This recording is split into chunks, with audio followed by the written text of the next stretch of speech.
Hey guys, we are back. We have all of our media in our 384 well plates, and we are going to be doing some colony picking on the Genetics Q-Pix 2 colony picker. This thing is awesome. I just discovered it recently. It's the coolest thing ever. You can pick lots and lots of colonies really, really quickly. It's great for screening.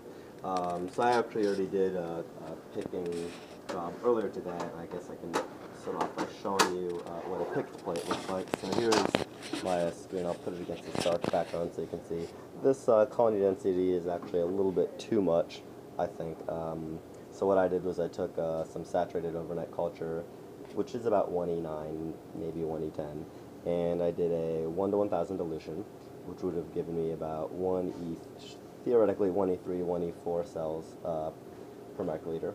And then I put down about 10 of that. I was thinking that it was 1E3, so I got, between 1E10, between 1E4 to 1E5 cells, but looks like closer to 1E5. Now, you can see there's a high colony density. I'm wondering if I turn this around, can you see? I don't know if you can see on that camera, but there's a few kind of puncture thingies into the agar. That's where the colony picker went in and actually picked up a colony. So that's what we're going to be setting up. I have another plate. I actually saved the good plate for filming, which is right here. You can see the colonies are a little bit smaller, which means they're a little bit more spread out, even though there's probably the same amount of bacteria there. Let's go ahead and take our plate, throw it into the colony picker, and we'll kind of go into how to set this guy up. So now the first step is getting everything all nice and clean. So before we started filming, I did a UV sterilization. So if we actually still have the dialog box open right here. So this little blue light right there, you click that, it brings this dialog box up, and then you hit UV on for 2 minutes, it'll sterilize for 2 minutes. So this thing should be nice and sterile. Additionally, we have these little wash trays right here. You'll see what those are used for when we start running the machine. You want to put a little bit of 70% ethanol in there. There are other ways to sterilize it. Sometimes you can really customize how the head washes itself, but you'll put 10% bleach and maybe ethanol and maybe some DI water. But those are the two things that we want to start off by doing. UV sterilization, filled up with alcohol, and then we'll actually go into the picking. Now, while we have this thing open, let's just point out some of the features. Like the other robot that we used to fill up our 384 well plates, it looks very similar. It has this kind of XY rail system, and the real heart of the machine is that head and that camera. So this camera is going to image this plate, and then that little head over there has 96 individual pins that can move on their own, and it will go over this plate, shoot down a pin onto a colony, shoot the next pin down on a different colony, and it'll do that 96 times. And once each one of those pins has a colony on it, it'll dip it into, in this case, our 384 well plate. You can use whatever other plates that you want. You can see that some people left other plates in here, which we will get them out of the way. And that's basically all there is to it. The reason I really wanted to use this was because I spent about 10 hours, 12 hours one day picking, and I picked maybe 5, 6 384 well plates. It sucked. It was painstaking. So this thing, you'll see why I'm in love with it. Okay, so back to how to use it. So we've sterilized it, we've filled up our little wash brush buckets with alcohol, and we have our plate down. Now, I defined that I want to pick 6 384 well plates, so that's why we filled those up. I put Kim wipes on them for transportation because we had to go in the elevator. So I'm going to take these Kim wipes off. Oh yeah, that reminds me, another thing. So you're used to having A1 be upper left. For this robot, A1 is actually going to be upper right, so it's as if if you're looking from that perspective. So everything is numbered like that. So this is 1, 2, 3, 4, 5, 6, 7, 8, 9, 10, etc. Pin A1, is going to be that towards us and to the right. So it's the opposite. Could you say it's reverse complemented? I don't know. I feel like there's maybe a DNA pun in there somewhere, but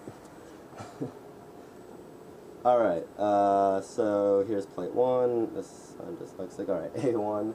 We're just going to put them all in. I'm just going to put them in kind of quickly and then make sure that they're all happy. Ooh, don't want to do that. Don't rush yourself.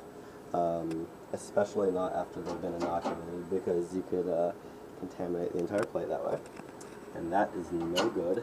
Then again, even if you do that with a colony picker, it would be a snap to pick another few thousand colonies. Alright, so now that I have them all in, I'm just going to go and double check that they're all happy. They're not any weird angle things going on. Sometimes, like, if I had this thing like that, that could break the robot. That would be real bad, because it would expecting it to be flat, but it's off-center. That would do a lot of damage to it. So that's what I'm double checking for right now. And I'm happy with how they all are. And right now the order is 1, 2, 3, 4, 5. 1, 2, 3, 4, 5, 6. And we'll get a prompt for this a little bit later. And just out of paranoia, I'm just going to take all this stuff out. Put it off to the side. I don't know what it is, but I will autoclave it and throw it away. Okay, so now we're going to close this guy. And we can come over to the software side of stuff. So we're going to be kind of looking back and forth between the computer and the colony picker. So the first thing I'm going to do is I just want to look at the settings and make sure that I'm happy with them. So let's see here, genetics by assay tray, that looks good to me. Really all I care about are these things. I care about destination. The whole source thing has already been set up. We're never going to play with that unless we do some hardware modification, which I will not. So destination plate holder 1x5, that's exactly what we have. We have 3 of those 1x5s. That's what we put our trays in. So 5, 1, 2, 3. So 1x5. Nunk plate 384 well, that's what we put in there. They all have 90 microliters of media in them. First plate is 1. Max plates I put as 6. So that means I'm going to pick 6 384 wells plates full of colonies. Now you can max this out. There's 15 things in there, but if I said pick 15 plates, then it would just pick as many colonies as it could using the settings that we will provide in a little bit, full of colonies. It's asking if we want any replications. No. Dips to inoculate, that just means how many times will the head go up and down into the wells. Inoculate after 96 pins. Well, we only have 96 pins on our head, so that's what we'll use.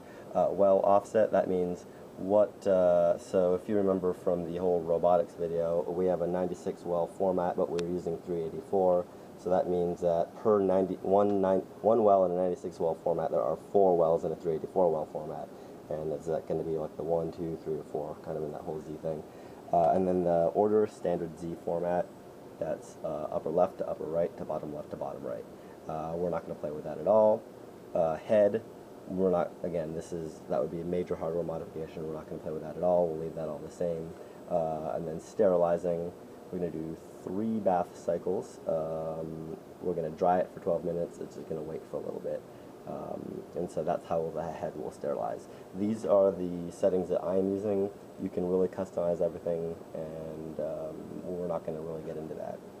So now let's set our robot up. We're going to do a bunch of calibrations. So let's pause it right here, and we'll come right back.